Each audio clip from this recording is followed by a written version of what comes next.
ఈరోజు దేవుని వాగ్దానం యెషయా గ్రంథం 41వ అధ్యాయం 10వ వచనం. నేను నీకు తోడయున్నాను, భయపడకుము, నేను నీకు దేవుడనై ఉన్నాను. నా ప్రియ సహోదరి సహోదరులారా, దేవుడు ఈరోజు మీతో వాగ్దానం చేస్తూ ఉన్నాడు. మీరు ఏ పరిస్థితిలో ఉన్నప్పటికీ, ఏ సహాయ స్థితిలో ఉన్నప్పటికీ, ఏ సహాయం కోసం ఎదురు చూస్తున్నప్పటికీ, ఆ ప్రతి పరిస్థితిలో కూడా ఆయన మీకు తోడై ఉండి నడిపించబోతూ ఉన్నాడు. దేవుడు మీకు తోడై ఉండి మీ జీవితంలో అద్భుతమును జరిగించి మీకు సహాయమును చేసే దేవుడు కనుక భయపడక ధైర్యము తెచ్చుకొని ఆయన విశ్వాసముతో ఇంకా ముందుకు సాగుదురుగాక. ప్రార్థన.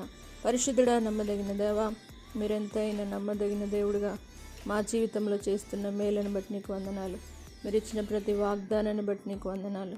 నేను నీకు తోడై ఉన్నాను, భయపడకము, నేను నీ దేవుడనై ఉన్నానని వాగ్దానం చేసిన దేవా, ఇప్పుడే ప్రతి ఒక్కరితో మీరు మాట్లాడి ప్రతి ఒక్కరిని వారి యొక్క ప్రతి సమస్య నుండి విడిపించి జయము చేత నింపి నడిపించండి.